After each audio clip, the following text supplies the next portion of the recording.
प्रिय दर्शकों, किसी ने क्या खूब कहा है, माता पिता कोई शब्द या व्यक्ति नहीं बल्कि एक एहसास है जिनका वर्णन करना बहुत ही मुश्किल है। नमस्कार दोस्तों, स्वागत है आप सभी का हमारे YouTube चैनल प्रियंका ज्ञान गंगा में। प्रिय दर्शकों, आज की हमारी कहानी है वृद्धा आश्रम। खाना बांटने गए पिता ने वहां एक बूढ़ी महिला को देखा तो रो पड़े और उनका खून खौल उठा। तब पिता ने गुनहगारों को ऐसा सबक सिखाया कि 7 जन्म तक नहीं भूलेंगे। आखिर कौन थी वह बूढ़ी महिला? अगर आपको यह कहानी पसंद आए तो आप हमारे वीडियो को लाइक, सब्सक्राइब और साथ ही कमेंट में अपना सुझाव जरूर लिखिएगा। तो चलिए शुरू करते हैं आज की कहानी। एक बहुत ही तीखी कर्कश आवाज बिमला जी के कानों में पड़ती है, किसी और की नहीं, उनकी बहू की। बुढ़िया, आंखों पर इतना बड़ा चश्मा लगा है, फिर भी तुझे दिखाई नहीं देता क्या? यह फर्श पर कब से चटनी बिखरी है, इसे क्या तेरी माँ साफ करेगी? अभी मेरा पैर फिसल जाता तो। रश्मिका, यह कैसी पार्टी रखी है तुमने, कोई ढंग तरीका ही नहीं। रश्मिका गुस्से में बोली, मम्मी जी, अब बैठी बैठी मेरा मुंह क्या देख रही हैं? चुपचाप साफ करिए इनको। बिमला जी नम स्वर में बोली, बहू मैं नहीं तो और कौन करेगा? छोड़िए ये खाने की प्लेट और पहले इसे साफ करिए। दिखाई नहीं दे रहा, सारे मेहमान अभी यहीं पर हैं और उनकी देख रेख करने के बजाय आप यह खुद ही खाने लग गई। क्या यही संस्कार है आपके? बिमला जी नम आंखों से बोली, बहू तुम तो जानती हो, कल मेरा निर्जला व्रत था और आज मैंने तुम लोगों की सफलता के लिए व्रत रखा था। अब और भूख बर्दाश्त नहीं हो रही थी और व्रत भी खोलने का समय हो गया था, इसीलिए बस सोचा कि कुछ खा लूं। उनकी बात को बीच में ही काटती हुई रश्मिका बोली, जाइए पहले मेहमानों को जाकर देखिए, उन्हें किसी चीज की कमी नहीं होनी चाहिए और ये पहले चटनी साफ कर दीजिए। बिमला जी अभी तक एक भी निवाला मुंह में नहीं डाली थी और बहू ने उनके हाथ से खाने की प्लेट छीन ली, लेकिन अब भूख के मारे उनके अब प्राण निकले जा रहे थे। उन्होंने पहले यह फर्श पर गीली चटनी साफ की। बिमला जी कभी खाने की प्लेट लेकर मेहमानों के आगे पीछे, कभी पानी लेकर दौड़ती। आज श्यामलाल जी को याद करके बिमला जी की आंखों में बार बार पानी आ जा रहे थे। श्यामलाल जी ने कभी उनके आत्मसम्मान को झुकने नहीं दिया था। खुद से ज्यादा वे बिमला जी का मान सम्मान करते थे। बिमला जी इतने ख्यालों में खोई ही थी कि अचानक एक आवाज सुनाई दी, अरे यार, यह कैसी बोरिंग पार्टी रखी है, हम लोग तो चलते हैं, हमारे बच्चे बोर हो रहे हैं। रश्मिका की एक सहेली बोली, रश्मिका अपनी सास से बोलो, मम्मी जी आपने कहा था ना कि बच्चों के मनोरंजन के लिए बाहर से किसी जोकर या कोई इंटरटेनमेंट का इंतजाम कर देंगी। बिमला जी बोली, बहू इतने काम थे तो याद नहीं रहा। रश्मिका गुस्से में बोली, तो अब इन बच्चों का मनोरंजन कौन करेगा? ऐसा कीजिए, जो सुबह मैंने आपको एक ड्रेस लाकर दिया था ना, आप वही पहनकर बच्चों का मन बहलाइए। आपके बेटे की सफलता के लिए इतनी बड़ी पार्टी है तो कोई निराश नहीं लौटना चाहिए। बिमला जी कुछ नहीं बोली और चुपचाप वह ड्रेस पहनी और मन ही मन सोची कि बच्चों से कौन सा बैर, बच्चे तो भगवान का रूप होते हैं। इसीलिए बिमला जी ने अपने आंसू पोंछे और वह भी बच्चों के साथ बच्ची बन गई। कभी वह उनको मदारी वाला नाच करके दिखाती तो कभी मोर की तरह नाचकर खुश करती। पर बिमला जी की नज़र जैसे पार्टी में मौजूद लोगों पर गई, जो उन पर खिलखिलाकर हंस रहे थे। यहाँ तक कि बेटे बहू भी अपनी माँ का अपमान करने से पीछे नहीं हटे। बिमला जी के मास्क के पीछे छुपे चेहरे पर आंसू झरझर बह रहे थे। कुछ देर बाद सब लोग जा चुके थे, लेकिन इतना अपमान खाने के बाद बिमला जी की भूख अब मर चुकी थी। वह कमरे में जाकर धम से लेट गई। 2 दिन से व्रत के कारण उनकी तबीयत भी काफी खराब हो चुकी थी। ऐसे ही वक्त बीतने लगा। एक दिन बिमला जी बाजार से लौटी तो देखा उनका सामान घर के बाहर वाले आंगन में रखा था और सभी कमरों के ताले लगे हुए थे, तो उन्हें थोड़ी घबराहट हुई। फिर बिमला जी रसोई में सामान रखने के लिए गईं तो देखा कि किचन का ताला लगा हुआ है। उन्होंने शक पकाते हुए एक पड़ोसी से पूछा, बहन मेरे बेटे बहू कहाँ हैं? आपको पता है कहाँ गए हैं वो? नहीं बिमला बहन, पता नहीं। आपके जाने के कुछ ही देर बाद वह कुछ सामान लेकर निकल गए। यह सुनकर बिमला जी लड़खड़ाते कदमों से वहीं दरवाजे पर धम से गिर पड़ी। उनके हाथ से सामान का थैला छूटकर धम से नीचे गिर पड़ा और एक एक करके सारा सामान पूरे आंगन में फैल चुका था। अब वह कहाँ जाएंगी, यही सोच सोचकर उनकी हालत खराब होती जा रही थी। करीब 1 घंटे तक वह पत्थर की मूर्ति की तरह वही दरवाजे पर ही बैठी रही। जहाँ इस अनजान शहर में लोग एक दूसरे की मदद करना तो दूर, आपस में बोलना भी पसंद नहीं करते, वहाँ बिमला जी किससे मदद मांगती? उनके पास तो पैसे भी नहीं थे कि वह अपने पति के पास वापस जा सकी।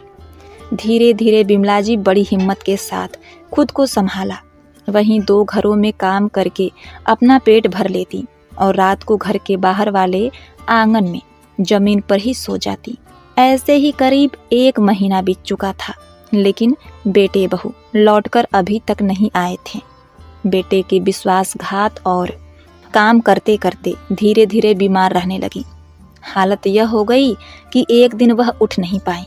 2 दिन तक जब वह लौटकर काम पर नहीं गई तो एक भले आदमी ने उन्हें ऐसी हालत में देखा तो पास के एक वृद्धा आश्रम में पहुंचा दिया, जहां उनके स्वास्थ्य का ध्यान रखा गया और कुछ ही दिनों बाद उन्हें किसी दूसरे वृद्धा आश्रम में भेज दिया गया। वे फिर से ठीक हो चुकी थी। उधर श्यामलाल जी अपने किसी दोस्त से मिलने वृद्धा आश्रम पहुंचे और वहां पर कुछ लोगों को खाना बांटने गए तो कोने में बैठी उन्हें एक महिला दिखी। उन्हें देखते ही श्यामलाल जी के पैरों तले जमीन खिसक गई। श्यामलाल जी ने वहां के मैनेजर से पूछा तो मैनेजर ने कहा, पता नहीं श्यामलाल जी, बेचारी कौन है यह? बता रही थी कि उसके बेटे बहू उन्हें छोड़कर चले गए। अभी 15 दिन पहले ही एक आदमी बेहोशी की हालत में इन्हें यहाँ छोड़कर गया था। जब देखो बेचारी अपने पति को याद करके बस रोती रहती हैं। यह सब सुनकर श्यामलाल जी के आंखों से झरझर आंसू बहने लगे। क्या हुआ श्यामलाल जी, आप इस बूढ़ी औरत को जानते हैं? श्यामलाल जी कपकपाते होठों से बोले, हाँ मैनेजर साहब, जन्म जन्मांतर का रिश्ता है उस औरत से मेरा। यह मेरी पत्नी बिमला है। यह सुनकर मैनेजर बाबू भी हैरान रह गए। श्यामलाल जी बिमला जी के नज़दीक पहुँचे तो सामने पति को देखकर बिमला जी फूट फूट कर रोने लगी। तो श्यामलाल जी ने बिमला जी को गले से लगा लिया। बिमला, यह सब कैसे हुआ? तुम तो दिल्ली गई थी ना, तो फिर यहाँ कैसे पहुँच गई? बिमला जी बस रोती जा रही थी और उनके बीते हुए कल के चलचित्र उनकी आंखों के सामने घूमने लगे। उन्हें वो दिन याद आता है जब उनके पति उनसे कह रहे थे, बिमला तुम्हारी खांसी तो ठीक ही नहीं हो रही है और यहाँ की दवाई तुम पर असर नहीं हो रही है। मुझे डर है कि कहीं कुछ ज़्यादा ना हो जाए। तुम्हें अब दिल्ली जाकर दिखा देना चाहिए। दुनिया भर के लोग वहाँ जाकर इलाज करवाते हैं। किसी बात की अगर दिक्कत है तो बेटा तो पहले ही उस शहर में रहता है, सोचने वाली बात ही नहीं है। श्यामलाल जी अपनी पत्नी बिमला जी से कहते हैं। बिमला बोली, आप मेरी चिंता मत करिए, मैं बिल्कुल ठीक हूँ और आपको यहाँ बोकारो में अकेले छोड़कर मैं दिल्ली कैसे जा सकती हूँ? अभी आपकी नौकरी को 8 महीने बचे हुए हैं और फिर वहाँ बहू भी नौकरी करती है। मैं किसके साथ बात करूँगी? बहू के साथ तो मैं कुल 4 दिन तक भी नहीं रही हूँ। याद है ना, हमारा बेटा अपनी मर्जी से शादी करना चाहता था। उसके लिए कितना हमें मक्खन लगाता था कि पढ़ी लिखी नौकरी वाली लड़की है, और हमने हाँ क्या की, ब्याह कर लाया और दूसरे ही दिन लेकर चला भी गया था। न जाने उसका कैसा स्वभाव होगा। श्यामलाल जी बोले, अरे पहले बेटे के घर जा रही हो तो बहू से डरने की क्या बात है? अगर बेटा विश्वासी हो तो फिर बहू कैसी भी हो दिक्कत नहीं होती। दोनों आपस में बात कर ही रहे थे, तभी उनके बेटे सूरज का फोन आया। श्यामलाल जी ने माँ के तबीयत के बारे में बताया तो सूरज बोला, पापा मैंने कभी यहाँ आने से आप लोगों को मना किया है क्या? मैं तो कई बार माँ को बुला चुका हूँ कि आ जाओ यहाँ दिखा देता हूँ, पर वो है कि आपको छोड़कर आना ही नहीं चाहती। लोग तो यही सोचते होंगे कि बेटा ध्यान नहीं देता। माँ पत्नी का फर्ज तो बखूबी निभा रही हैं, परंतु एक माँ और सास होने का फर्ज भी उन्हें निभाना चाहिए। श्यामलाल जी ने बिमला जी को बहुत समझाया और उन्हें बेटे के पास शहर भेज दिया। माँ को डॉक्टर से दिखवाकर दवाई दिलवाकर सूरज बोला, माँ आपको यहाँ अपना ख्याल खुद रखना पड़ेगा, क्योंकि ना तो मेरे पास समय है और ना ही रश्मिका के पास। हम दोनों ऑफिस जाते हैं। अब आप आई हैं तो ये किराए का मकान घर जैसा लग रहा है, वरना दिल्ली जैसे शहर में अपना मकान लेना भी मेरा एक सपना है, जो लगता है सपना ही रह जाएगा। तब तक बिमला जी बोली, अरे बेटा, भगवान करे तुम्हारे सारे सपने पूरे हों और तुम मेरी चिंता मत करो, मैं रह लूँगी। प्रिय दर्शकों, वक्त बीता, बिमला जी को श्यामलाल जी की चिंता लगी रहती थी, पर वो पति के खुशी के लिए विरह भी सहने को तैयार थी। रश्मिका कुछ करती तो नहीं थी, पर अपनी मीठी मीठी बातों से बिमला जी को बहला फुसला कर घर के सारे काम करवा लेती थी। उन्हें भी लगता था कि वह बहुत अच्छी है। एक रोज रश्मिका बोली, मम्मी जी, हमने आज तक कभी अपने किसी दोस्त को यहाँ नहीं बुलाया। क्या करें, किराए का मकान है ना, इतना छोटा है कि अभी कुछ कर ही नहीं पाए। अब आप आ गई हैं तो सोच रहे हैं कि छोटी सी पार्टी रख लिया जाए, सबको बुलाएं और आपसे मिलवाएं। आपको कुछ दिक्कत तो नहीं होगी? बिमला जी हंसकर बोली, अरे नहीं बहू, मैं भी तो पूरे दिन घर में अकेली ही बैठी रहती हूँ। अच्छा है, घर में कोई आएगा तो चहल पहल होगी। रश्मिका बोली, पर मम्मी जी ये तो सोचिए, 15-20 लोगों का खाना बनाना कितना मुश्किल है, और अगर होटल से मंगवाते हैं तो बहुत पैसा खर्च हो जाएगा। बिमला जी बोली, अरे नहीं नहीं बहू, अपने ज़माने में मैं तो रोज़ 15-20 लोगों का खाना बनाती थी। वो तो तुम्हारे ससुर की नौकरी लग गई और मुझे लेकर बोकारो रहने लगे। आज भी मैं इतने लोगों का खाना तो आराम से बना सकती हूँ। रश्मिका मुस्कुराने लगी और बिमला जी की रसोई में जाकर रोज़मर्रा के काम करवाने लगी। सूरज धीरे से बोला, रश्मिका, ऐसा ना हो कि माँ की तबीयत ज़्यादा खराब हो जाए और तुम्हारे कुछ पैसे बचाने के चक्कर में अस्पताल और दवाइयों में पैसा खर्च हो जाए। रश्मिका बोली, अरे कुछ नहीं होगा, वैसे भी कौन सा उन्हें हम दोबारा डॉक्टर के पास ले जाएंगे। छोटी मोटी दवाइयाँ मेडिकल से लेकर दे दूंगी, कुछ नहीं होगा, बस तुम अपना मुंह बंद रखो। 2 दिन के बाद छुट्टी का दिन था। करीब 20 लोग आने वाले थे। बिमला जी सुबह 5 बजे से ही रसोई में लगी पड़ी थी। उनका व्रत भी था और उधर रश्मिका आराम से चैन की नींद सो रही थी। अब रसोई से कुछ बर्तन गिरने की आवाज़ आई। सूरज जाकर बोला, माँ थोड़ा आवाज़ कम करो, रश्मिका सो रही है। एक दिन तो बेचारी को छुट्टी मिलती है, उस दिन भी आप खटपट लगा रखी हैं। अगर आपसे काम नहीं होता तो आपने हाँ क्यों की? बिमला जी बोली, बेटा माफ़ करो, अब ध्यान रखूंगी, अब कोई आवाज़ नहीं आएगी, जाओ तुम सो जाओ। बिमला जी सोचने लग गई कि मैं तो बहू की मदद के लिए हाँ कर दी थी, पर बहू तो मेरी मदद के लिए रसोई में झांकने तक नहीं आई। मुझे क्या मालूम था कि वो सारा काम मुझ पर ही छोड़ देगी। सही कहते हैं सूरज के बाबूजी कि मैं हाँ बोलने से पहले सोचती भी नहीं हूँ। अब ओखली में सर डाला है तो मूसल से क्या डरना। शाम होते होते बिमला जी ने सारा खाना टेबल पर लगा दिया, पर उनकी हालत खराब हो गई। उन्होंने सब काम करके अपने कमरे में आराम करना ठीक ही समझा। धीरे धीरे सभी मेहमान आने लग गए, सब खाना खाने लग गए थे। अचानक से टेबल पर पानी खत्म हो गया। रश्मिका बिमला जी के कमरे में जाकर बोली, मम्मी जी, क्या आपके घर में यही रिवाज है? मेहमान आए तो खाना सामने रख दो और जाकर सो जाओ। वहाँ सबको पानी की ज़रूरत है और आप यहाँ लेटी हुई हैं। 2 बोतल पानी लाकर रख दीजिए। बिमला जी कुछ कहती उससे पहले ही रश्मिका चली गई। बिमला जी चुपचाप पानी का बोतल लाकर टेबल पर रख देती हैं। तभी रश्मिका की एक सहेली बोली, ये बुढ़िया, जमीन पर थोड़ी सी चटनी गिर गई है, उसे साफ कर वरना हमारे कपड़े गंदे हो जाएंगे। बिमला जी ने बहू की तरफ देखा तो राधिका बोली, मुंह क्या देख रही हैं आप, साफ कर दीजिए। प्रिय दोस्तों, यही वो दिन था जो मैंने कहानी के शुरुआत में बताया था, चटनी वाली बात। अब क्या था, बिमला जी को जोकर बनाया गया, नचाया गया, तमाशा करवाया गया, उनसे भर ही काम करवाया गया। सब मेहमान चले गए, लेकिन जब आराम करने की बारी आई तो उनकी भूख मिट चुकी थी। वे सोई हुई थीं। तब तक रश्मिका आई और बोली, मम्मी जी, मेरी सहेलियों की बातों का बुरा मत मानिएगा, वो तो वैसे ही मजाक कर रही थी। चलिए आप खाना खा लीजिए, फिर सब समेटना, फिर मैं भी आपकी मदद कर दूंगी। बिमला जी बोली, बहू, मेरी तबीयत ठीक नहीं है, कल सुबह मिलकर सब साफ कर दूंगी। रश्मिका बोली, मम्मी जी, कल सोमवार है, आप तो आराम से घर में रहेंगी, मुझे तो ऑफिस जाना है। चलिए चलिए, कुछ खा लीजिए, फिर सारा काम खत्म कर दीजिए। इतना कहकर रश्मिका कपड़े बदलने चली गई। देर रात तक काम खत्म हुआ, फिर सब अपने कमरे में सोने चले गए।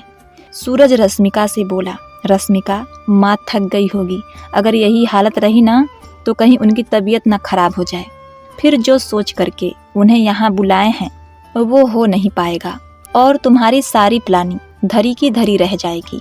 सुबह बिमला जी जगी तो देखा पैरों के पास रश्मिका बैठी उनके तलवे में तेल लगा रही थी। बिमला जी हैरानी से उठकर बैठ गईं। ये क्या कर रही हो बहू, तुम्हारी तबीयत तो ठीक है ना? रश्मिका अपने मगरमच्छ की आंसुओं को पोंछते हुए बोली, मम्मी जी, मुझे माफ़ कर दीजिए, कल मेरी वजह से आप बहुत थक गईं। कल सूरज ने मुझे बहुत डांटा कि तुम मेरी माँ से कितना काम करवाती हो, मैं उन्हें आराम करने के लिए यहाँ लाया था। मम्मी जी, मैं अब काम पर नहीं जाऊँगी, मैं आपकी सेवा करूँगी, ज़्यादा से ज़्यादा क्या होगा, सारा बोझ सूरज के कंधों पर आ जाएगा तो कोई बात नहीं। बिमला जी ने कहा, बहू, तुमने मेरे बारे में इतना सोचा, यही मेरे लिए बहुत है। बच्चों के लिए काम करने में माँ को तकलीफ नहीं होती, बस बच्चे प्यार से बात करें और थोड़ी इज्जत दें, और क्या चाहिए। उस दिन तो बिमला जी बहू से इतना खुश हुई कि कल के दर्द को भी भूल गईं। एक दिन शाम में सूरज बिमला जी के पास मुंह लटकाए बैठा और बोला, माँ, आखिर कितने दिन तक हम किराए के घर में रहेंगे? सोचिए, 30-35 हज़ार किराए का हो जाता है, फिर राशन पानी बिजली का बिल, समझ में नहीं आता। क्या जीवन ऐसे ही कट जाएगा? क्या हमारा अपना घर नहीं होगा? बिमला जी बोली, बेटा, तुम्हारे बाबूजी ने बोकारो में इतना बड़ा घर बनवाया है। सूरज बोला, माँ, मैं शहर की बात कर रहा हूँ, और आप? मैंने सोचा था दिल्ली में घर बनवा लूँगा, तो बाबूजी के रिटायरमेंट के बाद उन्हें भी यहाँ लेकर आऊँगा और हम सब साथ में रहेंगे। फिर छोटी छोटी बीमारियों के लिए आप लोगों को परेशान होना नहीं पड़ेगा। लगता है मेरा सपना सपना ही रह जाएगा। बिमला जी बोली, नहीं, ऐसा क्यों कहते हो? तुम बताओ, घर कैसे ले सकते हो? सूरज झट से बोला, माँ, रश्मिका थोड़ा सा लोन ले लेगी और थोड़ा सा मैं बैंक से लोन ले लूँगा। बाकी की रकम अगर आप पापा के रिटायरमेंट वाले फंड से दिलवा दें तो हमें फ्लैट खरीदने में आसानी हो जाएगी। बिमला जी बेटे के मुंह में आ गई और पति से बोली कि थोड़ी मदद कर दीजिए, ये भी हमारे लिए सोच रहा है। श्यामलाल जी ने पत्नी को समझाया कि उसकी पढ़ाई और बेटी की शादी में पहले ही बहुत लोन ले चुका हूँ और हमारे बुढ़ापे का सहारा होगा ये फंड का पैसा। तुम कह रही हो तो मैं दे देता हूँ। श्यामलाल जी ने 50 लाख का इंतजाम कर दिया और बाकी का रकम भी गांव की जमीन बेचकर दे दी। बेटे ने बिमला जी से कहा था कि वो घर कमला जी के नाम पर लिया जा रहा है और एक दिन उन्हें तैयार करके रजिस्ट्री के लिए कोर्ट में लाया गया। वहाँ बिमला जी को समझ में नहीं आ रहा था कि रजिस्ट्री के पेपर में बहू का फोटो क्यों है और उसे भी कोर्ट क्यों लाया गया है। उस पेपर में रश्मिका का फोटो और नाम देखकर बिमला जी का माथा एक बार ठनका, पर बेटे पर अविश्वास करना ये भी तो अच्छा नहीं है। पति वहाँ बोकारो में थे और बिमला जी यहाँ बेटे के पास इलाज के लिए आई थी। वो पति से कुछ कह भी नहीं पाती थी कि आखिर यहाँ क्या चल रहा है। 1 महीने बाद जब सूरज माँ और पत्नी को लेकर फ्लैट पर पहुँचा तो बिमला जी देखकर हैरान थी कि बेटे ने कहा था कि 3 रूम का घर लेना है, पर ये तो डुप्लीकेट है। जो कि नया नहीं बल्कि सेकेंड हैंड घर है। रश्मिका झट से ऊपर जाने लगी और अपनी सास से बोली, ये नीचे का एक कमरा तो आपका है, बार बार आपको सीढ़ियां चढ़ने में दिक्कत होगी, इसीलिए आप नीचे ही रहिए। समय बीता तो पता चला उस घर को खरीदने में मात्र 70 लाख रुपए लगे थे। इसका मतलब उस घर को खरीदने में सारे पैसे सूरज ने अपने माता पिता से लगवाई और बाकी के पैसे उसने मार लिया। और ऊपर से घर के कागजों पर भी बहू का नाम था। बिमला जी को समझते देर नहीं लगी कि वो अब ठगी जा चुकी हैं। उन्हें वहां इलाज के लिए नहीं बल्कि पैसे ऐंठने के मकसद से बुलाया गया था। कुछ रोज बाद उन्होंने वापस बोकारो जाने की जिद की तो रश्मिका ने खुशी खुशी उन्हें जाने के लिए कह दिया, क्योंकि अब तो उसका मकसद पूरा हो चुका था। इससे पहले कि बिमला जी को वो लोग बोकारो भेजते, बिमला जी मार्केट चली गईं सब्जी लाने के लिए। उसी दिन बहू बेटों ने उन्हें एक और धोखा दे दिया। वे दोनों घूमने फिरने के लिए चले गए और बूढ़ी माँ को यहीं पर छोड़ गए। उसी का नतीजा ये हुआ कि आज बिमला जी वृद्धा आश्रम में आ गई थीं और उनके पति उन्हें अचानक वहां पर मिल गए। ये सारी बातें बिमला जी ने अपने पति श्यामलाल जी को बताया। श्यामलाल जी बोले, अब बेटे पर केस करके भी हम क्या कर सकते हैं, लेकिन ये घाव मवाद बनकर अंदर ही अंदर हमें गलाता रहेगा। अब बिमला जी अपने पति के पास हैं, लेकिन बेटे की बेईमानी और फरेब से उनके हृदय को छलनी कर दिया था। एक दिन बिमला जी ने फोन करके बेटे से पूछ ही लिया कि आखिर तुमने हमारे साथ ऐसा फरेब क्यों किया। अब बेटा ही अगर माँ बाप को धोखा देगा तो कोई किसी और पर क्या विश्वास करेगा।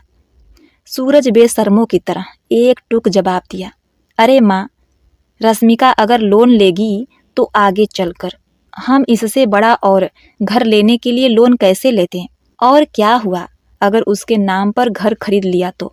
वैसे भी आप लोगों के मरने के बाद सब कुछ तो हम ही लोग का होगा, तो आपका नाम मैंने हटा दिया। बेटे की बात सुनकर दोनों पति पत्नी अतिशय दुखी हो गए। बिमला जी बोली, एक माँ को दुखी करके संसार में कोई सुखी नहीं रह पाया है, तो तुम कैसे चैन से सो पाओगे। तुम्हारी पत्नी ने मेरे साथ वहाँ कितना खराब व्यवहार किया, फिर भी मैं कुछ नहीं बोली, पर तुमने जो मेरे साथ धोखा किया है उसकी सजा तुम्हें जरूर मिलेगी। याद रखना, सच कहते हैं लोग, एक माँ की हाय कभी नहीं लेनी चाहिए। अब देखिए, समय बीता, बहू की नौकरी छूट गई और सूरज का बिजनेस भी घाटे में चलने लगा, तो उसे वो नया घर बेचना पड़ा और फिर उसे उसी किराए के मकान में रहना पड़ा।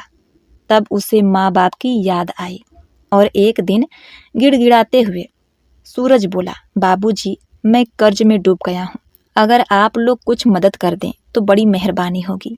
बिमला जी ने साफ शब्दों में कहा, बेटा, दूध का जला छाछ भी फूक फूक कर पीता है। दिल्ली में जो तुमने मेरे साथ फरेब किया, मैं उसे कभी भूल नहीं पाऊंगी। क्या वो मकान मैं मरने के बाद अपने साथ ले जाती? अरे आखिरकार सब कुछ होता तो तुम्हारा ही।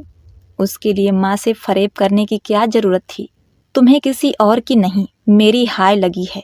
श्यामलाल जी बोले, बेटा, याद है तुम्हें 6 महीने पहले तुमने कितनी बड़ी बड़ी बातें की थी और अपनी माँ को सपने दिखाकर अपने पास बुलाए थे, पर तुमने और तुम्हारी पत्नी ने बिमला के साथ कितना बुरा व्यवहार किया। खैर छोड़ो, पुराने बातों पर मिट्टी डालो, और तुमसे इतना ही कहता हूँ कि दोबारा यहाँ मत आना और ना ही हमें फोन करना। बोकारो वाला मकान हमने तुम्हारी बहन के नाम कर दिया है और तुमसे हम कोई रिश्ता रखना नहीं चाहते। हमारे जीवन यापन के लिए हमें सरकार पैसा देगी। हमें तुम जैसे बच्चों की कोई जरूरत नहीं जो अपने ही माँ बाप से फरेब करते हैं। इतना कहकर श्यामलाल जी ने अपने बेटे बहू को अपनी जिंदगी से तो क्या, अपने घर से भी बेदखल कर दिया। सूरज वहीं दरवाजे पर ही अपना माथा पटक कर बैठ गया। सच कहा है किसी ने, अब पछताए क्या होत जब चिड़िया चुग गई खेत। दोनों वहां से चले गए। बिमला जी ने एक बार भी बेटे का मोह नहीं किया और ना ही उसे पलटकर देखा। उन्होंने जो किया बिल्कुल सही किया। ऐसे बच्चों के साथ ऐसा ही करना चाहिए, जो बच्चे अपने माँ बाप को मरने के लिए छोड़ दें। उनसे भला क्या मोह। प्रिय दोस्तों, यह कहानी और यह शिक्षाप्रद बातें आपको अच्छी लगी हैं तो आप अपनी राय जरूर दीजिएगा। जो बिमला जी और उनके पति श्यामलाल जी ने किया, क्या वो सही था या नहीं? आप अपनी राय कमेंट में जरूर लिखिएगा। हमारे चैनल को सब्सक्राइब और लाइक अवश्य करिएगा। आपका जीवन सुरक्षित और मंगलमय हो, इसी कामना के साथ आपसे विदा लेते हैं। मिलते हैं नेक्स्ट वीडियो में। तब तक के लिए नमस्कार।